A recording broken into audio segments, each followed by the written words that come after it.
Obscuria.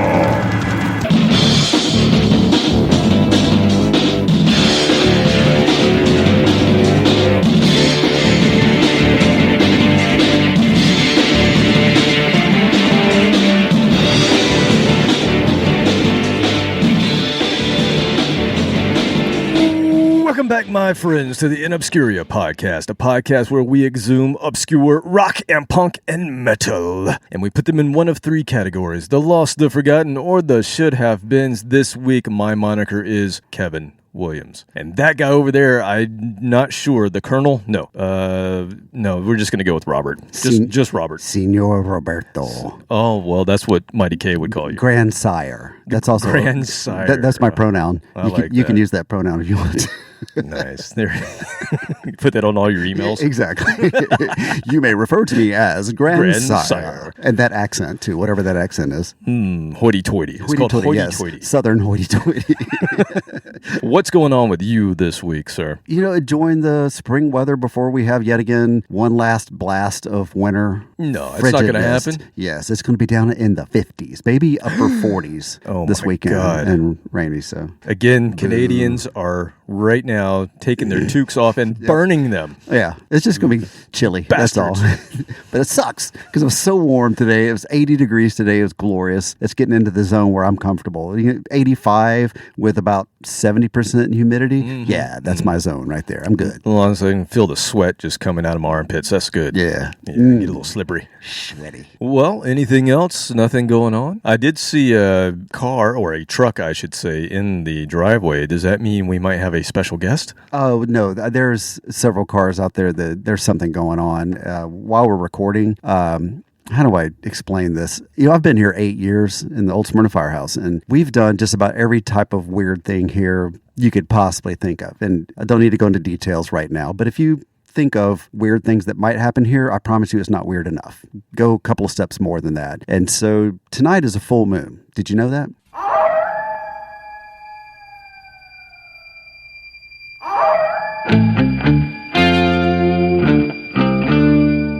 Nope. Because the sun's still out, so you don't know that. But yeah, so tonight's a full moon. And the reason I know that is because I have a case of witches.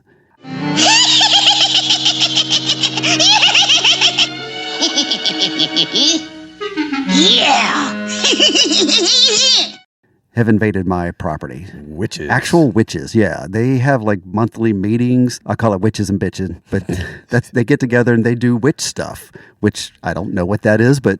You said witch, I don't know what that is. You see what I did there? Yeah. Oh, yeah? Well... But the firehouse has a creek next to it, so there's some woods behind the firehouse. So even though we're kind of downtown, when you go into the woods, it feels like you're in the middle of nowhere. And it's really cool. We put some art back there. Once again, weird art. Witch art? Yeah, it's kind of witchy, Blair Witchy looking stuff. Mm-hmm. I just want to apologize to Mike's mom and Josh's mom and my mom. And I'm sorry to everyone. I was very naive.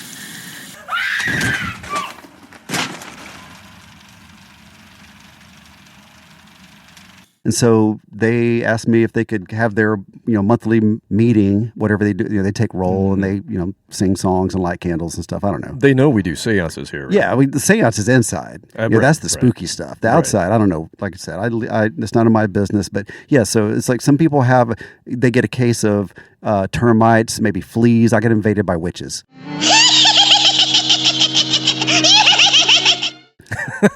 Now, who do you call for that? You have to spray for that? I don't know.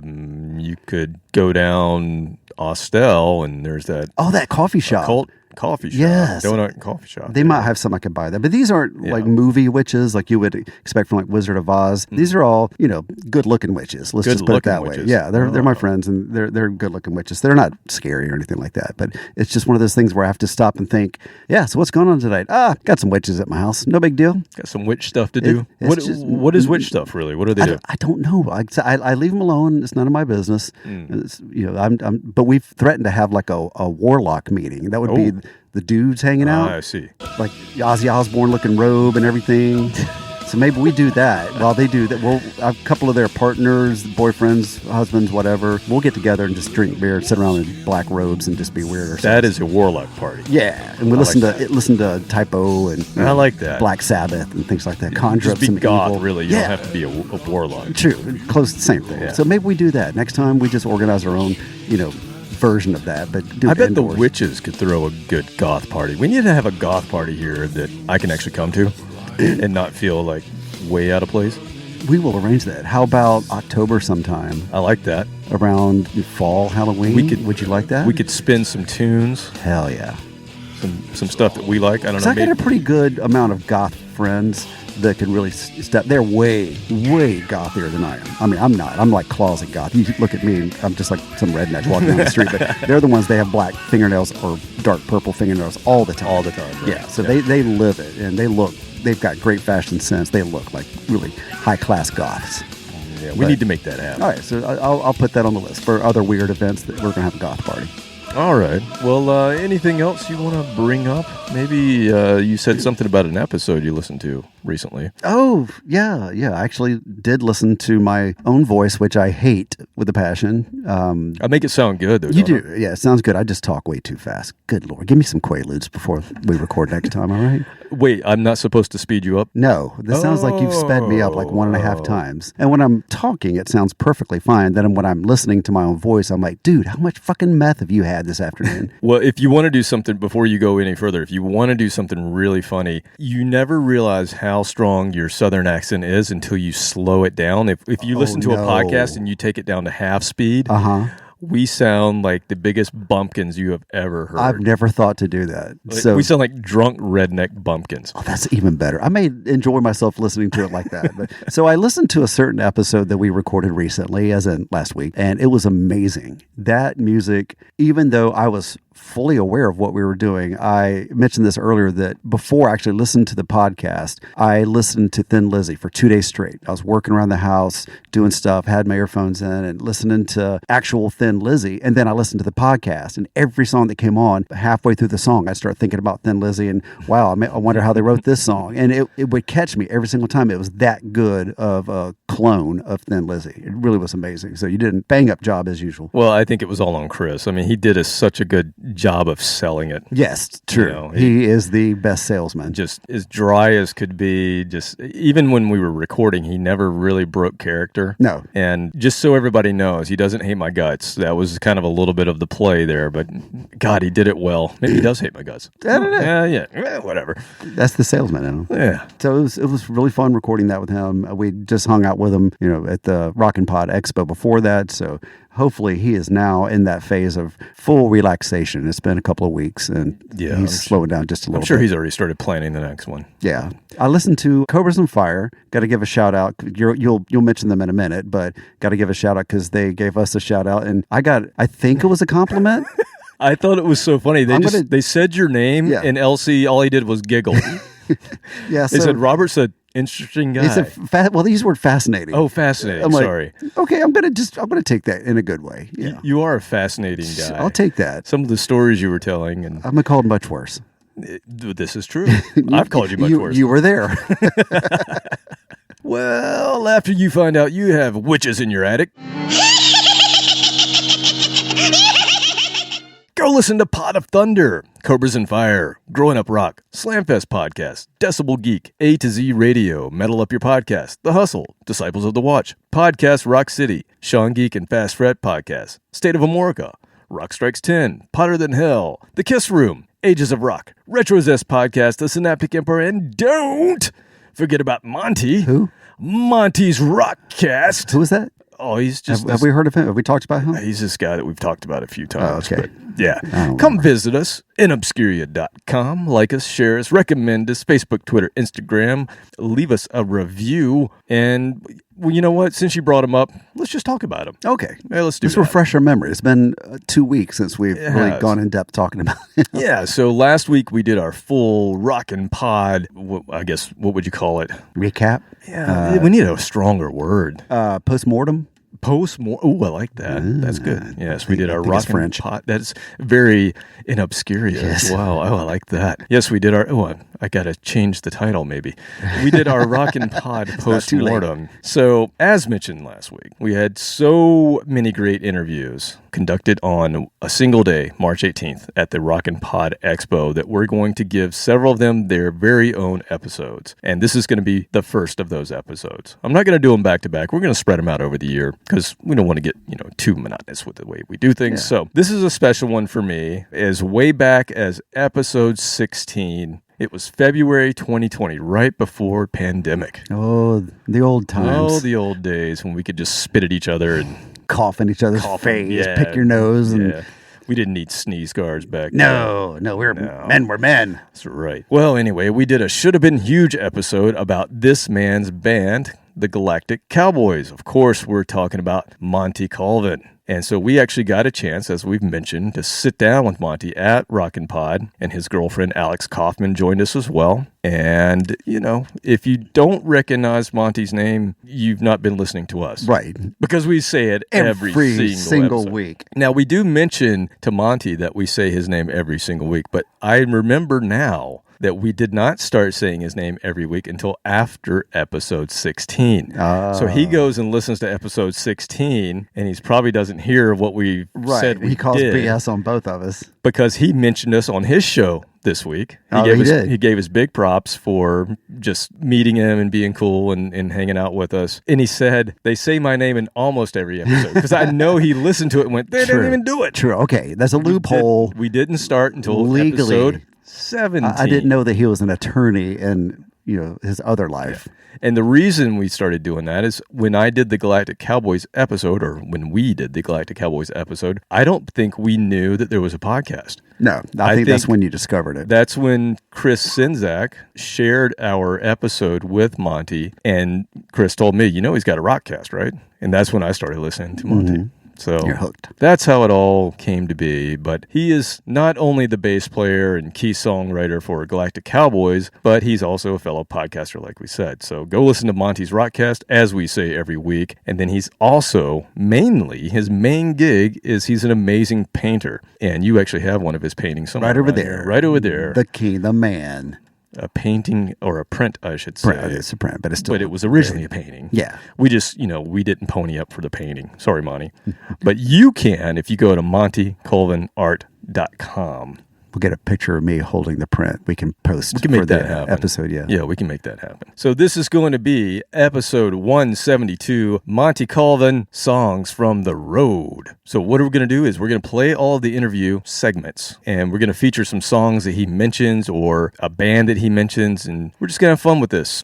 I think the thing we forgot to mention in our recalling our post-mortem that we did is we didn't mention that Monty actually got up and played and actually ended the set on Friday night at the Rare Hair performance. He got up and played a cover of Joan Jett's Bad Reputation, which was cool. They ended the entire event on Friday night with all of these mostly hair band guys and classic rock people. They ended the entire night with a Galactic Cowboys song. And everybody's looking at me going, what is this? What is it? What song is this?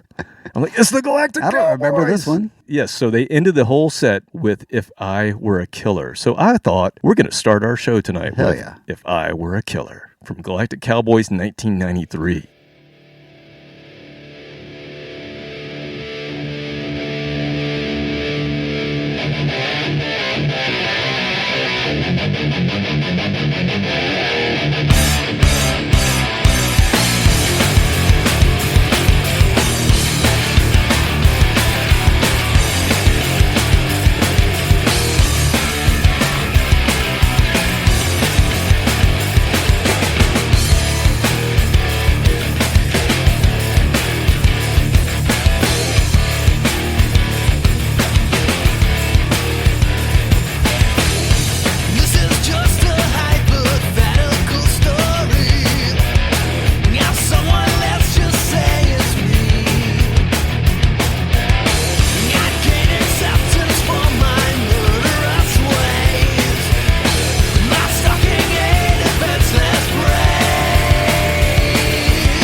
I wonder if that was inspired by O.J. Simpson's book about how if he would have had killed his wife, If this is how he would have done it, but slight he didn't. chance. Yeah. He didn't do it though. But this is how glove it didn't would fit. have. The glove would nope, fit not it. if he had done it, and it was did very not tiny, fit. Tiny glove. He had Yes. huge hands, and he could only spread his fingers out. Football player fully. hands. Yes. Yes. That was what year was that? 93. So it was before he. No, so it was before he killed her.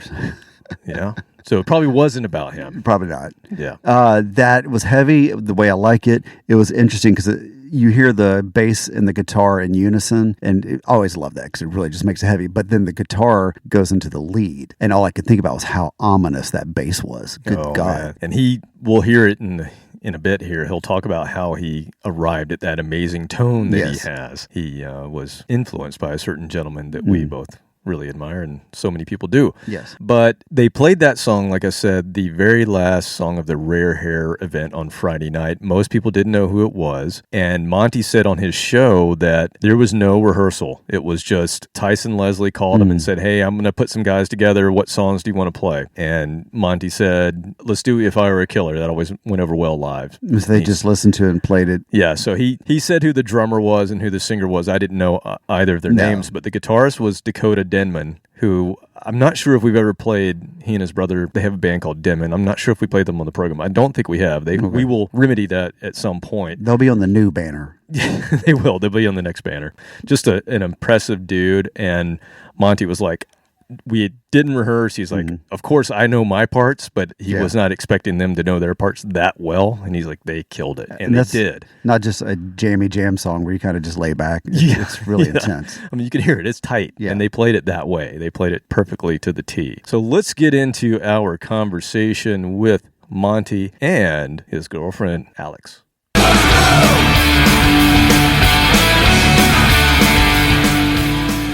Just looking at all of these. Yeah, cool. If there's anybody you want to talk about, just point them out. Love Lords of the New Church, I saw them. Oh, once. great band. Wishbone Ash, one of my all-time favorites. I saw them last year. They were on the Cruise to the Edge tour, or the Cruise to the Edge cruise. And they played 2 sets. I saw both sets. They were phenomenal. So good. Let's see. Are you ready to go? We're good? I'm ready. All right. Well, we would like to welcome a man to our program that we literally mention his name every single show. Every 168 episodes? We are on 170, sir. Sorry, I'm behind.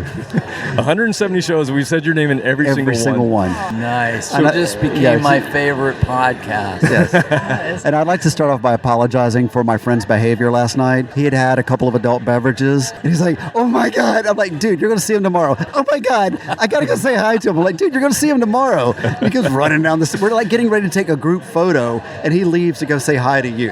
That's how excited he was. Fanboy. Yes. Yeah, I had a fanboy. And then he moment. came back and was like, oh my God, I completely I think you even fanboyed. said I'm that so to sorry. me. My apologies. No, it was awesome. So I haven't said your name yet. So this is Monty Colvin, and we also have the lovely Alex. What's your last name, Alex? Kaufman. Kaufman. Alex Okay. Kaufman. Welcome, both of you. And the reason we say your name every show is we always mention all the podcasts that we tell people we want them to go listen to. It's just kind of part of our shtick. And I always end it with, and don't forget about Monty. Monty's Rockcast. Man, thank you so much. I have no idea if that's generated 2 listeners for you or Yeah, not. But if you see a bump of 1 or 2 listeners, that's coming from us. yeah, you can just send me an email and say thanks, man. Cool. So, but with that, you are obviously represented on the banner behind us twice. Yeah. You are strategically placed in the middle here with Galactic Cowboys because one of my favorite bands of all time. So again, apologies if I start to fanboy. Just tell me to calm down. And I'm a new convert thanks to him. Nice. But we did a whole show on Galactic Cowboys, and one of the things I want to go through with you as we're speaking today is if I got anything wrong, because I did research online, and you know what that means?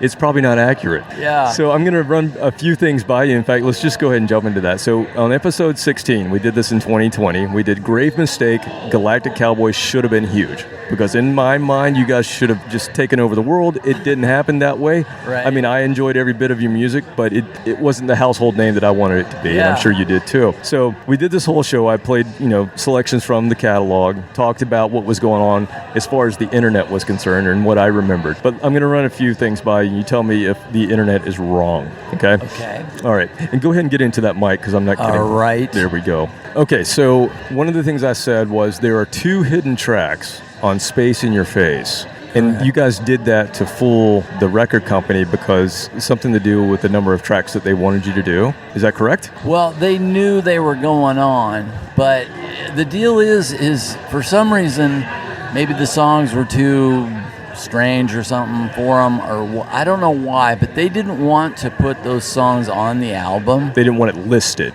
Yeah. Okay. And so we said, well, how about we just hide them? And so...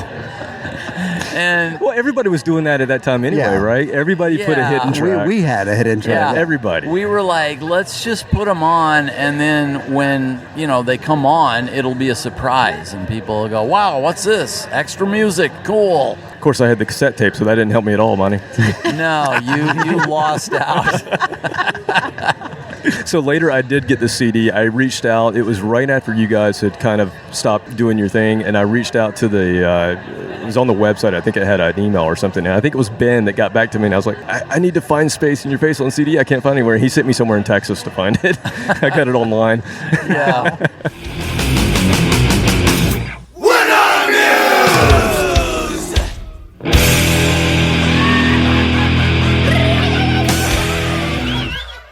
All right, so Monty just mentioned that there were 2 hidden tracks on Space in Your Face. So I thought, you know what? Why don't we play the one that comes up as track number 20? And 20. It doesn't start. Yeah, I think there's only 10 or 9 songs on Space in Your Face, and then you have to wait for it to go to 20. But it doesn't start right away. Once it gets to track 20, you have to wait 2 minutes and 30 seconds before it actually starts. This is very typo negative of them. I think all of their albums had a weird intro, like fuzz or noise as track 1. And then I think the other one is like track 30 or 50 or something. 36. Yeah, some other crazy number, but it starts right away. But this one, we're going to play Ranch on Mars from Space in Your Face, 1993, track 20 at the 2-minute, 30-second mark. You're skipping the dead air? We're skipping the dead air. Okay. Here we go.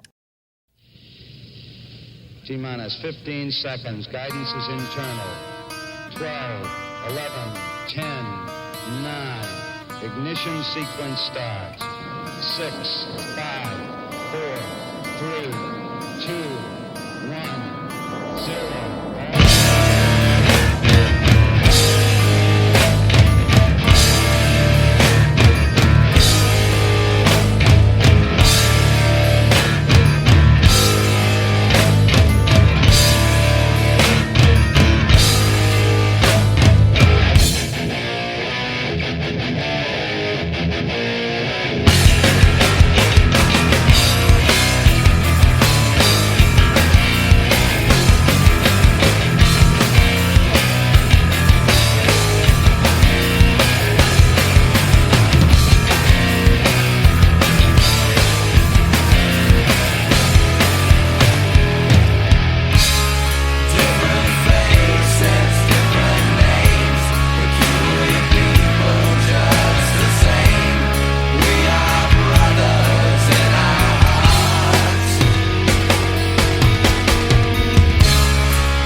was like an audible hug. The harmonies starts off very Alice in Chains, morphs into 2 or 3 other bands, and just God knows what. Yeah, I mean, He said it was too weird to be on the album. He might be right. Yeah, but once again, as I mentioned, I kind of thrive on weird, and I like that. I'm going to have to listen to that again, just digest all that. But yeah, the first harmonies, a little bit minor key, very Alice in Chains, and it comes back and goes back into more of a major key at the end, just a big happy, and a little Chili Peppers in the middle of it. Even had like a hoedown. Oh, well, I was going to say Blackfoot. Yeah, Blackfoot. There we go. Train. Yeah. It's so Galactic Cowboys. Yeah, but you're absolutely right. That I could see the record exec, going, we got all these other tracks. We're good. Scratching the head. Like, yeah. We signed Nirvana, right? Yeah.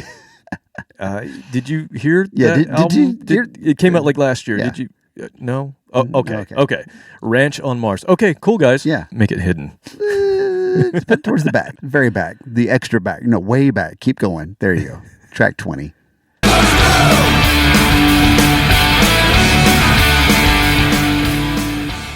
Okay, let's see. Here's another one that I thought was interesting that, again, you can say if this is a myth or not. Okay. The song Oregon. The song was derived from your real-life events and your family's selling of everything you had and joining, according to the internet, a cult or a commune in the mountains of Oregon. That is true. Okay. Yeah, I actually talked about that on the last episode that I just put up about, a couple weeks ago? Yeah, I went through and told that whole You mean the one I story. haven't listened to yet? Great.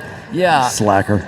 Yeah, that one. It was a weird story. That happened. I was in a cult when I was about 13 years old. Didn't last long, and it didn't get as weird as like Jim Jones kind of thing. Yeah. But at the same time, it was weird. Were you aware of what was going on, and were you against it, or were you kind of going with it? I had no choice. Right. I know, but I mean, Yeah. in your head, were you like, this is not, something's weird? No, Okay. it was just one of those things where I just accepted pretty much everything that happened, and it was disturbing. And when we left, I was like, okay, well, we'll do something else. But it wasn't until later when I just started thinking back on it that I just went, man, was that bizarre. That's not something a 13-year-old kid should go through. He should be out, playing baseball, which I, did too. But No, is part of the story something about a horse, right? That Yeah. your dad bought you? Yeah. The story is that my dad bought me a horse to be on this farm because there wasn't a lot to do out there on the farm. We weren't farmers. We were just cult members. Doing cult things. Yeah, doing culty things. And so he bought me a horse.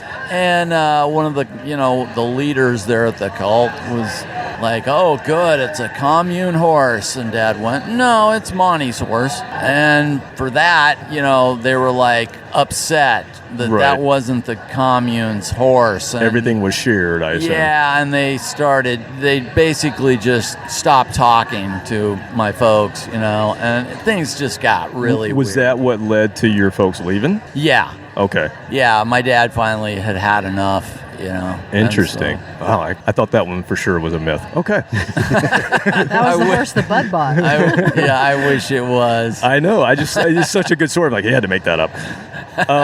Okay, At the End of the Day is loosely a concept album that may or may not have Christian references throughout. Well, there's possibly Christian references in there. I'd have to think about it, what they were. Like half the album is. I wrote this thing called the Machine Fish Suite, Right. which tied about 6-7 songs together. And it was basically the story of a band who, gets signed and then gets screwed over by their, manager. And it was kind of, autobiographical. Autobiographical. Biographical. Oh, that's not fiction. I don't hear that happening very often in real life. Yeah, it was a stretch. But, Interesting. But yeah, that's so yeah, like half the album was kind of a story.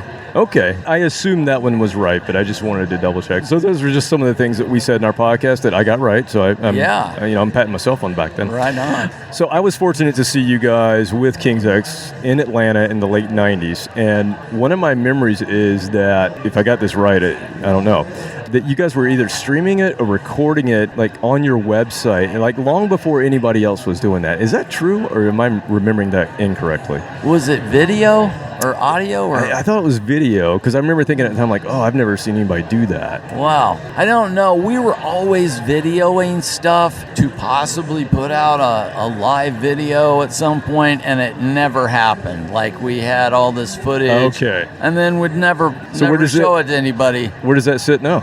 It's probably on somebody's laptop or something. So it's not VHS cassettes sitting on a shelf somewhere. Well, I've got some of that, that we need to turn into digital one of these Because days. in my head, I remember hearing on stage that you guys were recording it and it was going to be on your website. And at that time, that was like not the easiest thing to do. And I was like, that's cool. I didn't know you could do that. Of course, now we have YouTube and everything. It's not a big deal. But at that time, I was thinking, oh, that's cool. They're actually streaming it. Yeah, that would have been cool. Maybe that was just my I head. don't think it happened. Okay. I don't think we ever did that. But All right. So us being in Obscuria, obviously we talk about bands that we think should have had more, it should have been heard, right? Or we say it's the lost, the forgotten, and the should have beens. Are there any groups either that you love or that you toured with or that you know of that you want to kind of expose on our program? Like, you need to go hear this band. I know you talk about a lot of bands on your program, but is there anyone like you just want people to know, you need to go listen to this band because you may not have heard of them? Well, number one would be the Wildhearts. I love the Wildhearts. My favorite band of all time.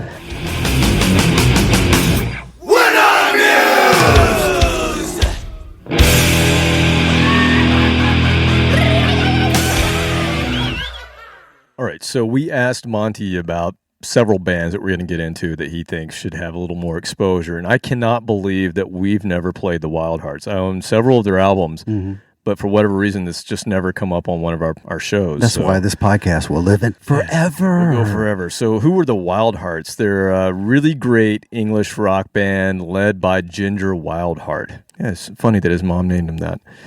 They've been around since the late 80s and are just one of those in-betweener bands. We could have played them on the in-betweener episode. They were kind of similar to Warrior Soul and Saigon Kick and even Galactic Cowboys, where they were sort of 80s, but also sort of giving you a bit of what was coming in the 90s, and 10 albums from 1993 to 2021. Now, Ginger was originally part of a band called the Choir Boys, and we actually just talked about the Choir Boys because our friend Sam Spade from the Midnight Devils toured with them. Because I was thinking, that sounds familiar. That's why, because we just talked about it. Yeah, so Ginger, I guess, he was either fired or quit before the Choir Boys recorded their debut album. So he's not on any of their major releases that they've had, but he was an original member, I believe. And speaking of Sam, if Sam's listening, I'm going to call you out right now. Ooh. You guaranteed us that Loudness was going to tour, and they just canceled. Son of a... Again. This is a habit. Yes. Bad habit. Yeah. So our friends from Japan, Loudness, were supposed to come by, I don't know, 2 or 3 years ago. We had tickets. That got canceled, for obvious reasons. Some type of fungus going around. Yeah, some sort of fungus. And then there was the whole visa issue. And now they're saying that there's some restriction in Japan with COVID again, and that's why they can't leave. I think it's probably visa issues again. Oh, yeah. That makes more sense. They just don't want to say that, but that's just me. American Express, all the way. You don't have these problems. Traveler's checks. Traveler's checks, yes. Do they still have those? I don't know. I remember using a traveler's check in the 80s. Yeah, that was an 80s thing. My dad used to go because nobody trusted taking cash when you toured outside the U.S. So everybody would get their traveler's checks, which you had to go to the bank and get them signed. My dad, we went on a trip to Canada. I remember I was in the 10th grade, and we paid for everything with traveler's checks. And like restaurants even? Everything was a traveler's check. And I remember especially once you get up further north into on the east coast of Canada, they speak more French than they do English. And I remember them uttering some French under their breath, like, traveler's checks. Freaking Americans. God. Oh, man. Well, back to the Wildhearts, though. Let's play a little Wildhearts. Monty says it's his favorite band of all time. So I'm going to play from their 2003 album that really should have put them on the map. It should have given them major success. Think about the timing that was 2003, all of the pop punk bands that were out there doing their thing. We were at the out height as of Big Jack Pneumatic. That was a great time. Exactly. And this is from an album called The Wildhearts Must Be Destroyed. This is a song called Vanilla Radio.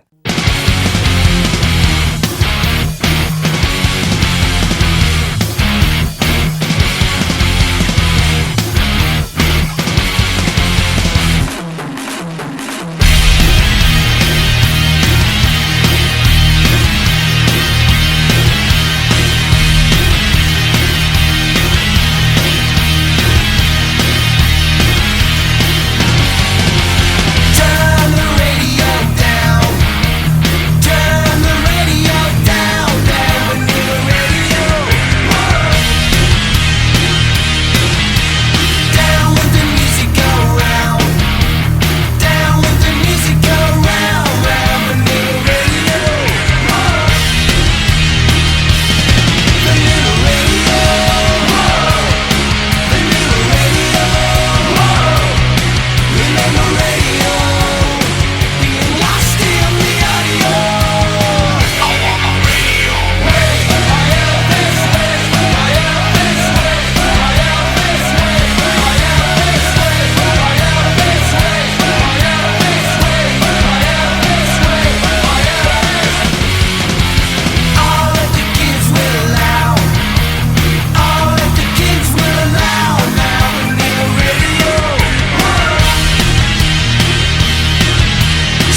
Were you thinking of a very poppy Rob Zombie? Yeah, that's pretty much there. And then, you know, they play that Elastica tune better than Elastica ever did.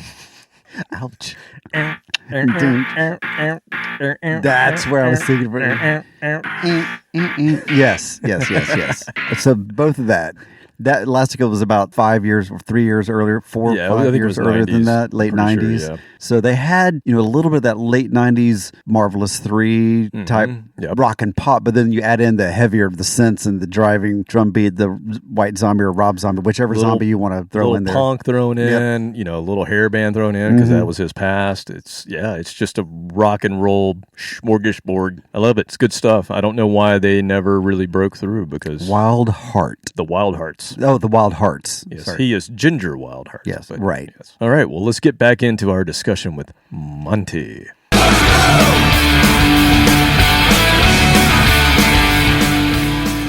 Another one that Alex and I listen to constantly on trips and is Saosin.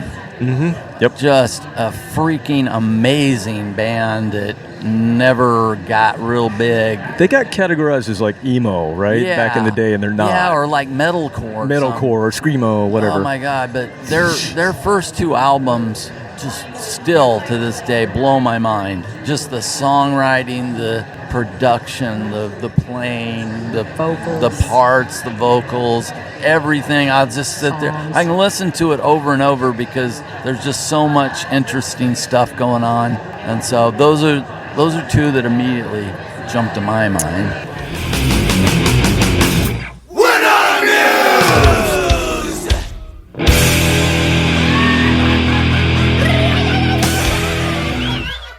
Say what? So perhaps we should play a little Saosin now. This is going to be tempting you to throw your headphones off, perhaps. Ooh. Because I know you're not an emo guy. Nope. But I have no emotions. Emotions are for stupid people.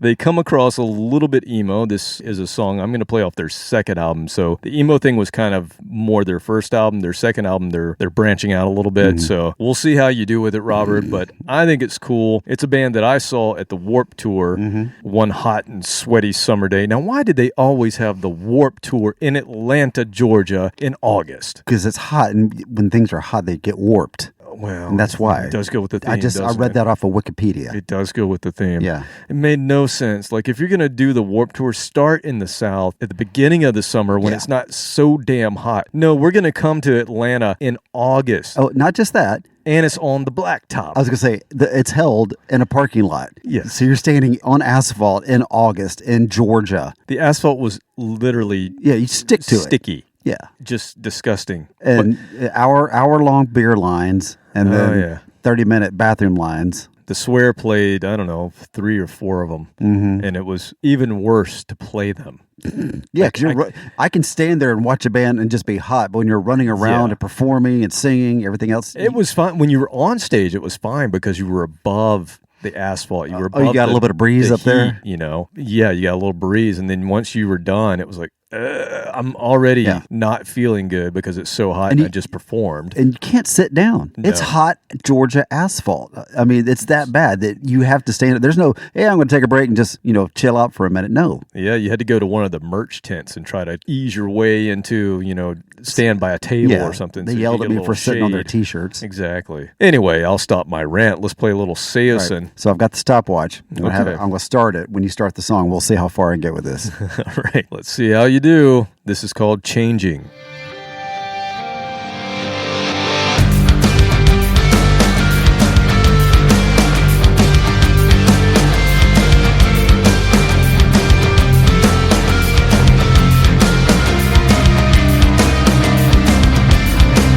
You fall apart each time you start to say goodbye, but there is nobody watching. You've lost your grip, you start to slip, but don't know why, and this is just the beginning. You had the hopes to make it last, it's moving fast, and now you're realizing that in the past, the dreams you had made people feel like you were just reciting. Bathing in the afterglow, a chance and luck and pride. Where we end up, we can never know. And all I know is we seem to be changing. Better to turn and walk.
apart, and then you stop.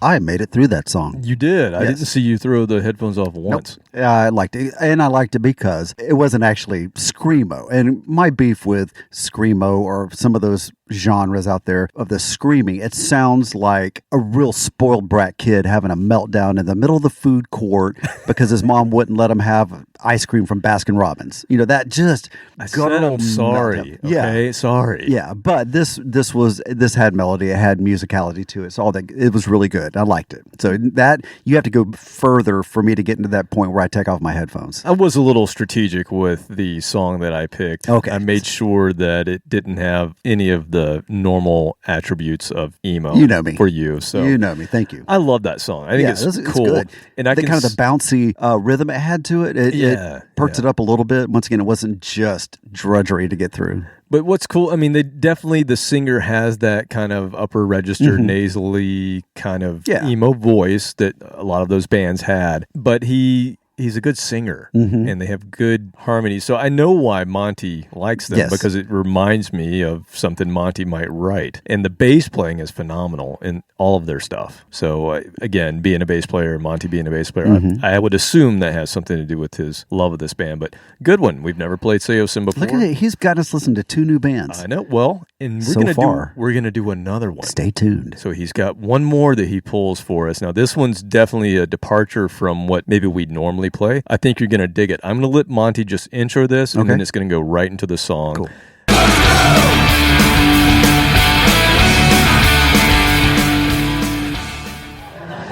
Well, they're not heavy bands, but like May. Yeah. Love May. I've heard you talk about May. Yeah, I saw them May. recently in a little bitty club, and Yeah, they're not a heavy band, but they sure write We don't some just do great heavy. songs. We do it all. They're more like college rock kind of stuff, but just write great amazing songs. Very cool. Great songwriter.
was trippy. Now, you might say, why did I pick an instrumental from a band that doesn't just do instrumentals? Oh, that was my question was going to be, is it all instrumental? No, I listened to some of their stuff, and that one just grabbed me. I just thought it was really cool. It had a cool vibe to it, and yeah, it doesn't have vocals, but I don't know, something about it gave me a little bit of an 80s, like Tears for Fears B-side kind of sound mixed with a little Police. I don't know. I just dug it. I like it. That was one of the songs that listening to it, when we play songs, I'm listening for content, for details, thinking about the influences and things like that. And that was one of the songs because it was instrumental and I wasn't expecting it, kind of listening to it, kind of started getting lost in it, waiting for the lyrics to start. And then like halfway through realized, oh, there are no lyrics. Either that's a really long intro, but I got lost in it, started thinking creatively. I was already designing something I want to build. In that short period of time, like an idea came to me of something that's going to be built now. And that's how I know it's a good song. It just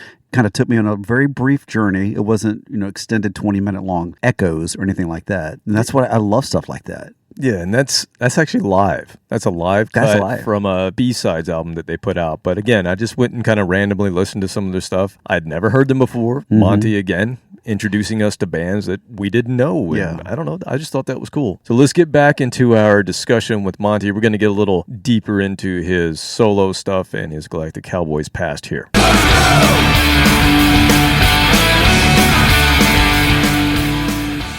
Okay, a couple of other things Crunchy. Yeah. Why is there no Crunchy on iTunes, Amazon, or Bandcamp? Why can I not go download or play the streaming? Wow, man, go easy on our guests. I mean, you don't just sit there and threaten them like that. No, I'm just curious. It's just me. I just never have done that. All right. I probably... You're going to have to now. I will gladly set up Bandcamp for you. Okay. You're being beaten over the head now. He's just calling me out. Do it. I still have CDs, Well, I'd like those too. Yeah, if anybody wants, just message me. I can send you the files or whatever. And so with... I'll send you the file. Yeah, just sure. I got a CD-ROM. I'll send you... Yeah. Send it to you on a stick. It's blank. Yeah. So what about, are you ever going to do more Crunchy, or is that kind of over at this point? I'd love to. It's just, I got so many things going on. And well, let's talk about that. Let's talk about your painting, because I'm assuming that's where you're really focusing now. Yeah, here lately, that's been my focus the last 2 years. I pretty much did, I pretty much went full time with my art. Yep. And so that's pretty much what I do every day. And your art's fantastic, by the way. Yes, I'm holding up one of your pieces, my favorite. Yeah. Nice. Besides watching sports. Well, yeah, there's that. Yeah. Well, the Chiefs aren't playing right now, so. Yeah, it's off season. But God, so I'm holding a picture of dear Lemmy. Yes. What you've been able to capture with this, the details in his throat. I can hear his voice by looking at the painting. That's what's amazing. That's what I love about that. Yeah. And as an artist, that's hard to do. It's the subtle details like that make all the difference. Yeah. Yeah. Guitar strap. I can tell you a story about just about every painting I've done and why I did it, And with Lemmy, the first time I saw Motorhead, I walked in and I was at the back of the club. And somebody threw a beer right in his face while he was on stage, and then he invited them to come up on stage if they like, so he could kick their ass,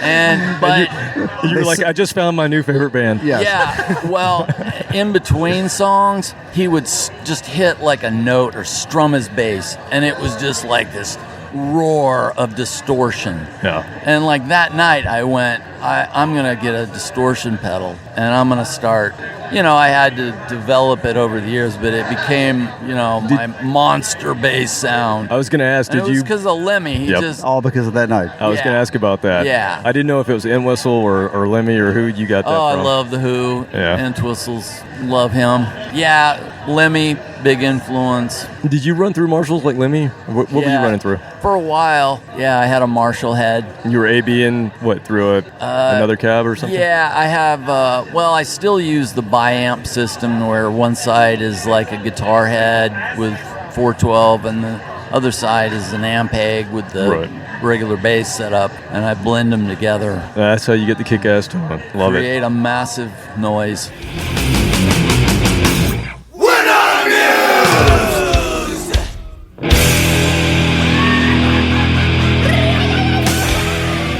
So perhaps we should showcase some of that massive noise, that bass sound that Monty gets. He fulfilled his promise. He sent me the files. He did. He sent me 2 CDs, which thank you, Monty, so much for doing that. And then he said, I've got the 3rd album, but I don't have that many copies left, so I'll just send you the files. And he did a WeTransfer, and I got the files. And That's pretty sweet. it's so cool, man. And I'm going to play a song off of that album that he sent me the files for. It's called All Day Sucker. It came out in 2001. And here's a little bass ditty. This is a song called Love, Coming Out of Your Ears.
He used the same backup singers that we used on our song Kerosene. It does sound like the same 2 ladies. The band Boss back in the day. Yeah. I wish I had some of their material. I don't have any recordings of Boss. There's a band we played with called Boss. Featured 2, a girl on vocals and bass. Yeah.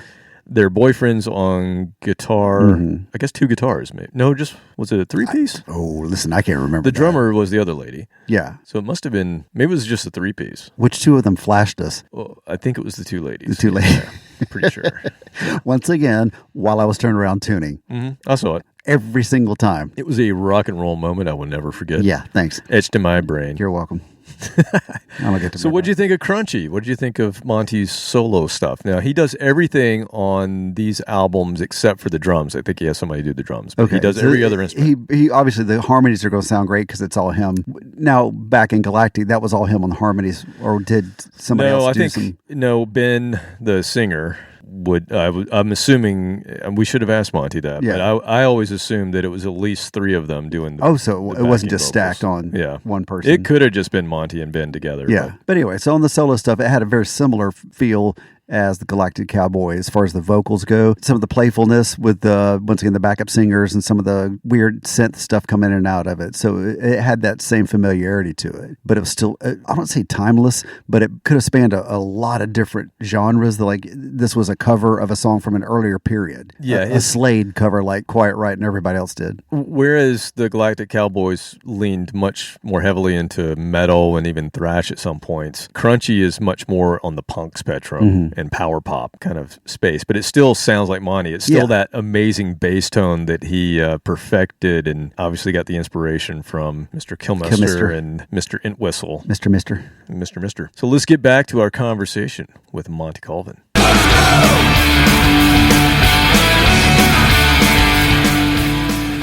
So back to your paintings. I wanted to know the first 2 Galactic Cowboys albums. I know that your paintings featured on the back cover of the first album, right, with the banner or the thing that you guys are holding. Yeah. Did you try to persuade the label at that point in time that you should be doing the cover? Yeah. I figured. I did. I did a painting for the second one, Space in Your Face, with our 4 faces, and they were like, no, we want to go with a photograph, And so that was a Geffen thing. They were like, no. And so they actually ended up using that for the back cover of a single, If I Were a Killer single. Okay. But anyway, so they weren't really wanting to use my artwork, and so they finally dropped us, and Metal Blade came along, and I was like, hey, you mind if I do the artwork? And they're like, not at all, go ahead. So ever since then, I've been able to, do all our artwork. And so what made you do the sculpture instead of a painting on the first one you got a chance to do? Machine Fish. Yeah, I don't. You just liked it. Yeah, I did a bunch of paintings for the inside. Yeah, but I don't know. I built that little sculpture out of parts out of my kitchen. And it looked like this weird metal fish, mechanical fish. And then I took a fisheye lens and kind of warped it and made the cover. And that's cool. Yeah. It fits the theme. I was just curious, like you didn't do that on anything else. I'm like, was he a sculptor first, or he just did it? Yeah, I did. We did a photo that I took for Let It Go.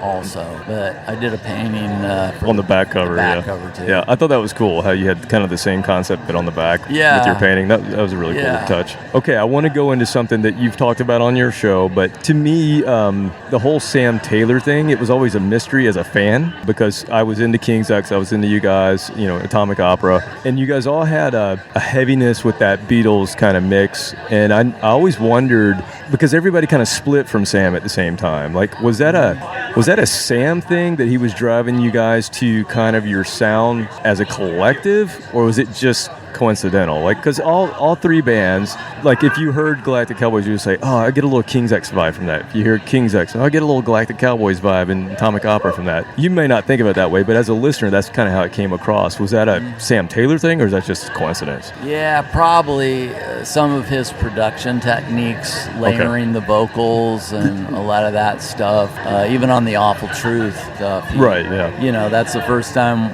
we walked in and heard all those layered vocal harmonies and everything, and so he had a certain style of production that probably came through, but Sam had some great ideas, and we actually listened to Space in Your Face on the way here, in the car. How long had it been? Well, I've listened to different songs at times, but I sat there and listened to the whole album. Yeah. And I was like, man, Sam had some great ideas, but I don't know. I think at a point it was just like, okay, I think we've explored this enough. We need to try some other things. It seemed like the other bands did the same thing, right? Around the same time. Yeah. And, but that was just a coincidence, that part of it, of everybody kind of splitting. And if you don't want to go into it, you don't have to. I don't know. I'm trying to think. I guess it was coincidence. I think there was a lot of things that we were just all kind of tired of. Yeah. And I think we all felt like that it was probably time to maybe get a little more of our own identities, Right. And instead of being thought of as the Taylor sound or the Sam Taylor thing. Yeah. So for those reasons, we felt like it would be best to move on.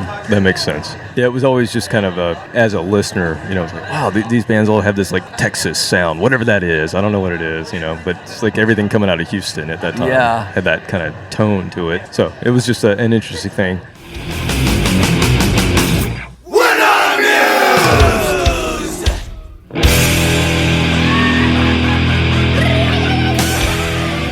That was really always a question that I had, because Sam Taylor, we talked about it when we did our Galactic Cowboys episode. Yeah, we were hypothesizing how much that had an effect on it. And you heard from Monty, it did, but... To an extent. To an extent. I still think it's just crazy. If you go listen back to back, if you listen to an early King's X album, an early Galactic Cowboys album, and the first two Atomic Opera albums... Mm-hmm.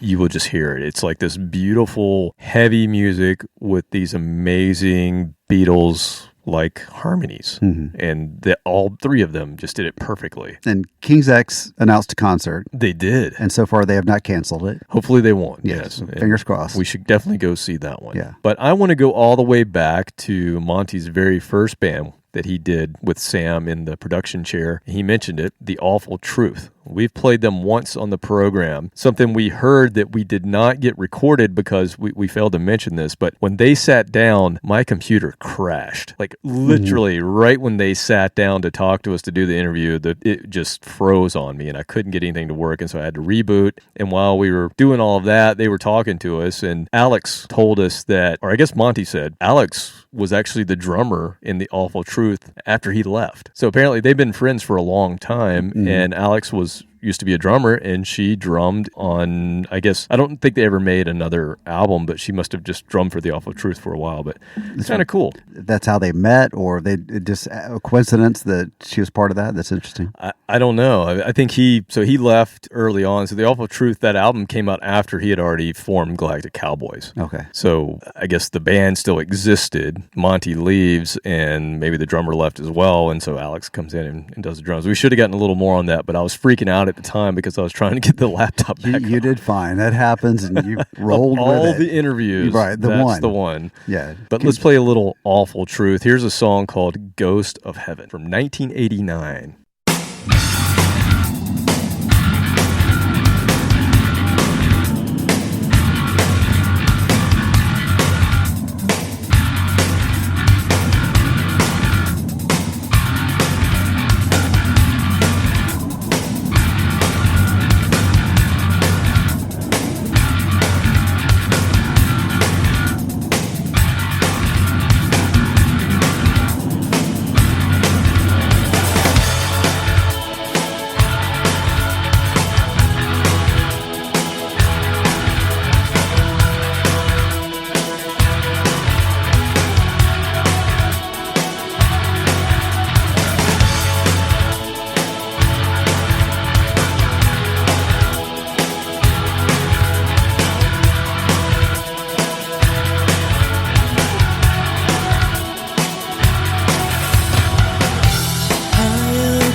say that's from 1989? 89. 89. It sounds like 1999 to me. That's just, that's way ahead of its time. Total in-betweener band. Yeah, I mean, that's not hair metal at all in 89 and way before there was. Very Saigon Kick, though. Yes. You put it right next to there you Saigon go. Kick, and it's pretty close. And some religious undertones, well, not undertones, overtones to the lyrics. Yeah, totally. Which, again, I didn't mention that. I guess I should have brought that up, but all three of those bands You had some of that as well. Yeah, it wasn't beating you over the head. No, they've Christian rock. It was just subtle. And Monty will go into it next. He'll tell us that he started in a Christian band. So, I think all three of those bands, they weren't faith-based bands, but they all were Christians. I mean, it's got a lot of material there. So it's kind of like Dio writing about witches and mountains and things like that. There's a lot of symbolism you could work into the song.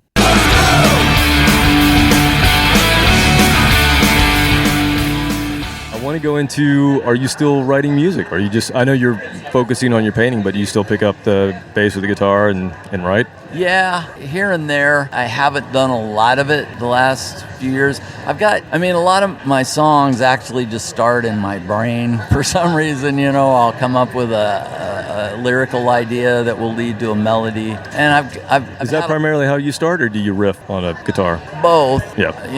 I've written songs around riffs, but a lot of times it's just I'll get a lyric idea and then it'll lead to a melody, and I've had that going on for, the last couple of years where I've got all these ideas, I just haven't put them into demo form yet. Because what I do is I just put them on my phone when I get. Is that what you're doing? I do that too. Same thing. I'll hold the phone up to my face and video it. Oh, okay. I'll sing into the thing and just video it's just quick. Yep. Like that, and it saves it for you. Yeah. Well, I hope that materializes for all of us that are fans of you. Thanks, man. Okay, so I know that Dee Dee Ramone was a cousin. Yes. Do you actually have stories? Did you actually spend any time with him, or? Not really. I met him once. Yeah. After one of their shows, I went backstage. Because he was, I'm assuming, older, and he was out on the road when you were a kid, right? Yeah, and he really had no idea who I was, Okay. and nor did he care.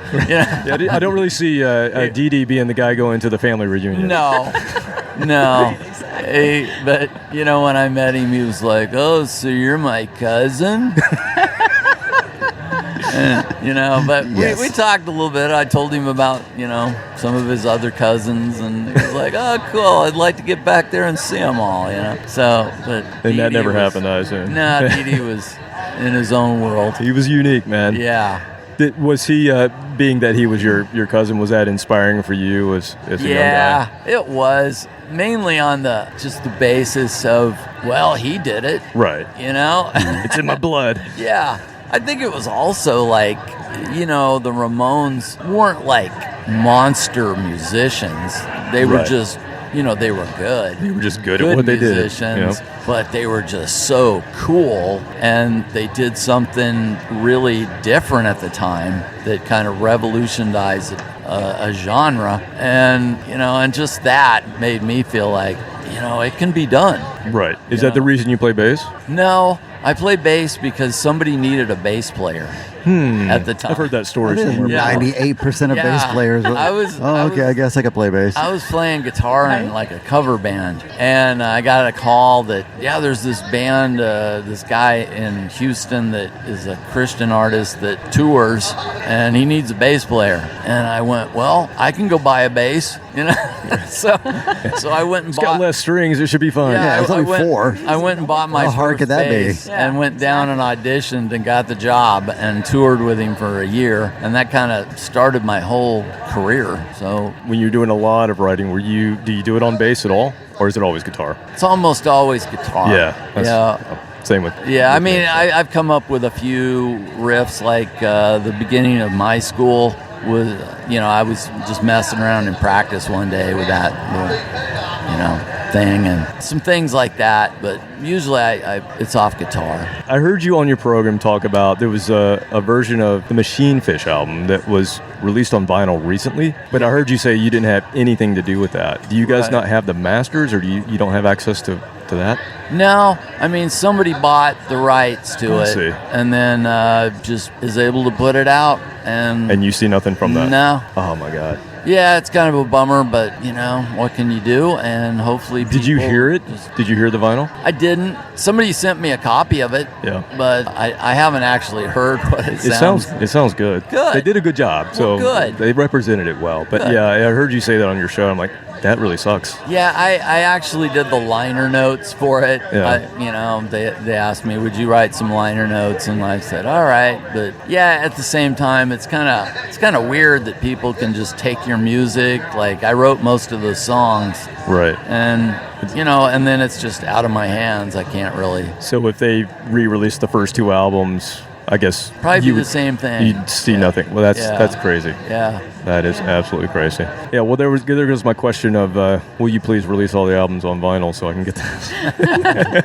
But I guess that's not going to happen. That's the whole purpose of this interview, was just find out about just the to find out albums. about my vinyl It's a long way to collection. go, but I don't think Space in Your Face ever was released on vinyl. Not according to Discogs. Today I met Tom Zutat, and we started talking, and we were going, I don't think the second album was ever released on vinyl. I found the first one. I did get the first one. It was, and then we got dropped, but yeah. So tell me a little bit about that, about getting dropped, and then, because I was talking to Anthony Quarter from Tora Tora earlier, and I kind of asked him, like, I don't want to go dark, but I want to get in the headspace of, like, you guys are on the up, and then something like that happens. Like, what does that do to you mentally, and how do you keep going? How do you, what was your mentality to go? Like, you guys went to Metal Blade, obviously, but yeah, it was rough for a while. We were doing demos, and I was just like, let's keep going, let's just write new stuff, and most of those songs ended up on Machine Fish. But yeah, no one wanted to touch us at the time because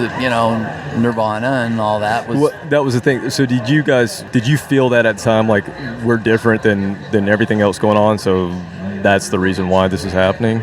I mean, initially, the guy that signed us signed Nirvana. Right, on the same label. Yeah, and we didn't think anything about it. We were just like, oh yeah, that's cool, and then the next thing you know, we stopped hearing anything about what they're doing with our album, and that got a little weird, and then all of a sudden, yeah, you can go home. We were on tour at the time, and we just got this phone call. And that's it. That was like, yeah, you can go home. No more tour support, sorry. We get on the bus, went home, unloaded, and we were done. That's crazy. Just like that. fast. It's such a weird time, right? In music, like, that hasn't happened again. Not in that way, not that extreme. Yeah. And it's not obviously unique to you guys. I mean, it's this overarching story through so many bands that we talk about. Yeah, You're not alone. I watch these things on YouTube where they talk to, like, a lot of 80s and 90s rockers, and they all have the same story. It's like, yeah, we were supposed to be huge. Everything was going great. We were playing arenas, and then Nirvana.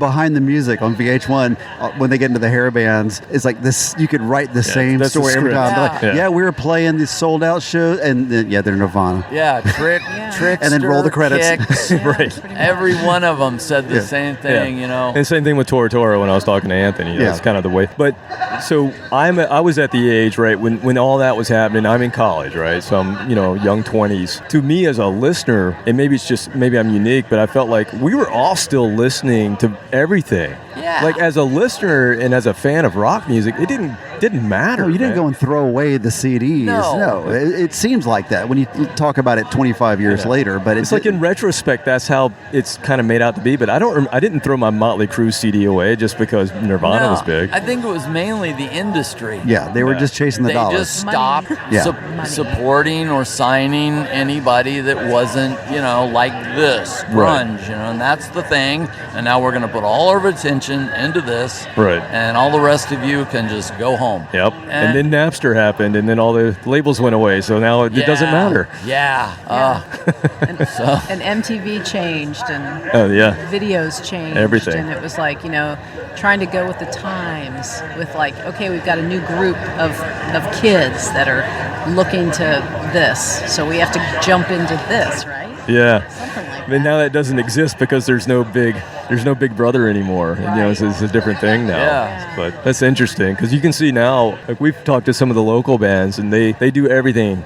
They do really well on their own. Yeah. Like that's kind of cool to see. Yeah. But back in the day, that wasn't a possibility. Yeah. But we didn't have YouTube, we didn't have social media, we didn't have ways of marketing. Right. Yeah. So it's just interesting to go through the times and see the way it was, and that was a very unique. The early '90s was such a very unique time in rock music. And it's like when we'd put out an album, we didn't really know like what anybody thought of it. We'd put it out, and we'd meet people on tour, or they might write us a letter. Right. But Back in the day. What? there wasn't this I'm sorry, what? there wasn't this instant You didn't have somebody from DGC going, here's your sales figures and your numbers Your of how you're spreadsheets every doing. 5 Making minutes. out my quill. Here's how many impressions you've made. Yeah. quill and paper. Or just contact with the fans. Yeah. It was like we used to write handwritten letters back to fans. And then, on down the line, it was like this instant thing where people could go on your message board and tell you exactly what they thought of you. And Right, wrong, or indifferent, right? yeah, exactly. There was some people I was like, if you were standing here, I'd punch you in the face. Yeah, the distance that electronic mail Oh yeah, allows, you're a real big shot You got sitting one there star, behind your Galactic Cowboys. One sitting star. there behind your computer. Yeah, big star, Texas. Yeah. Rate this band. Oh man, God. this has been an absolute pleasure. I want to give you a chance to pimp everything that you have out there. I want our listeners to hear where they can find Monty's paintings, where they can get Monty's Rockcast. You can find one of them in my house. Nice. A print, at least. Yeah, well, yeah, print. Excellent. That's awesome. I appreciate it. Yeah, the art website is montycolvinart.com, and I'm on Facebook. If you ever want to just write me, talk to me, and also I have the podcast, which is Monty's Rockcast, and that's at montysrockcast.com. And Do our not listeners forget. Our listeners are very and don't forget Don't Monty's Rockcast. That's how we always end it, man. Right on, man. It's been an absolute pleasure. Thank you so much for talking to us, Thanks man. for having me. And I don't know if you heard the episode that we did. I'd love for you to, when you have a chance, listen to it and go, dude, you got all these things wrong. Okay, I will. Because I never get to stump him. He's always, I'm the one that's full of shit. I will listen, and I will give you feedback. All right. Sounds good. Thanks, Monty. Appreciate thank you, it. guys.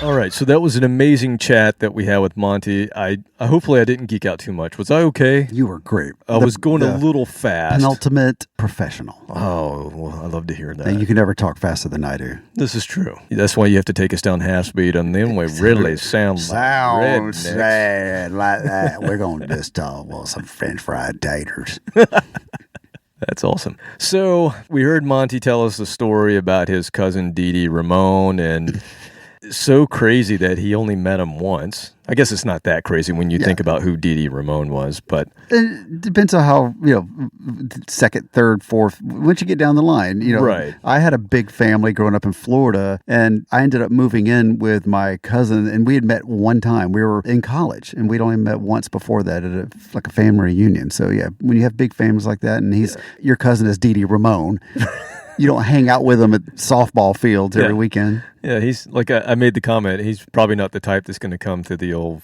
family reunion. Yeah, bring a casserole. Yeah, bring a casserole dish. Hey guys. Yeah.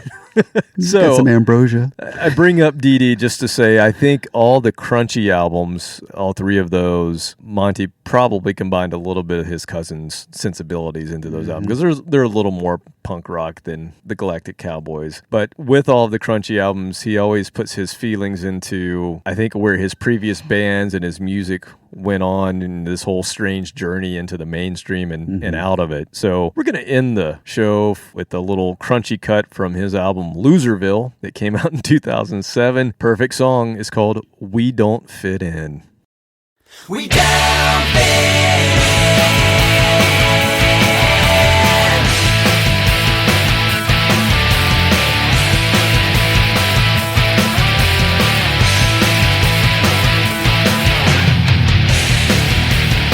Well, we just don't fit with the crowds of the cliques. Yeah, we never seem to stick. You know, we just need love. You're always pulling out the rug. We never wanted in your club. Oh no.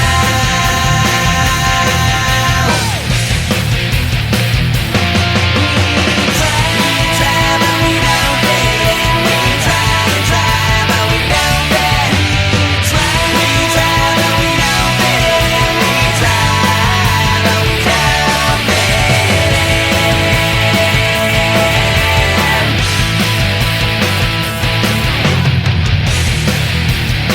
Like a square in the round, holding the boat sinks down. We don't feel welcome in a town. We always get picked last. We are the nerds in the class.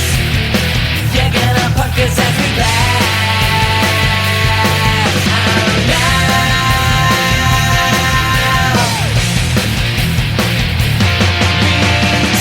We try, but we don't fit in. We try and try, but we don't fit. We try, but we don't fit in. We try.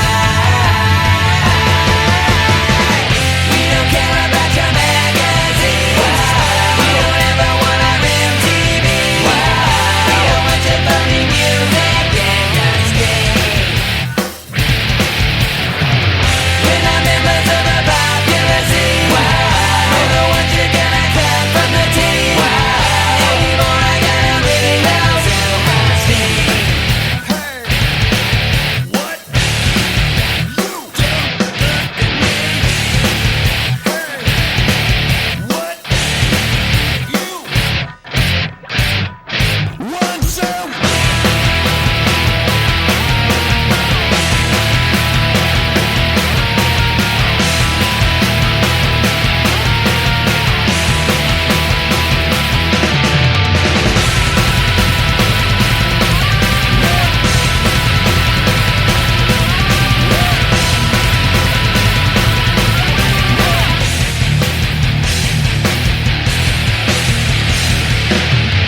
We try, but we don't fit in.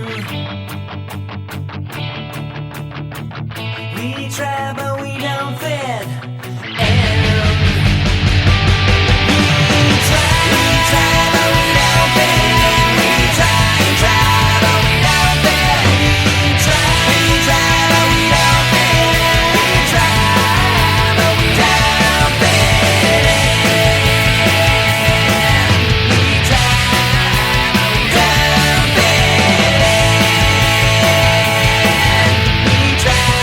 we don't I was beginning to think I was a geek.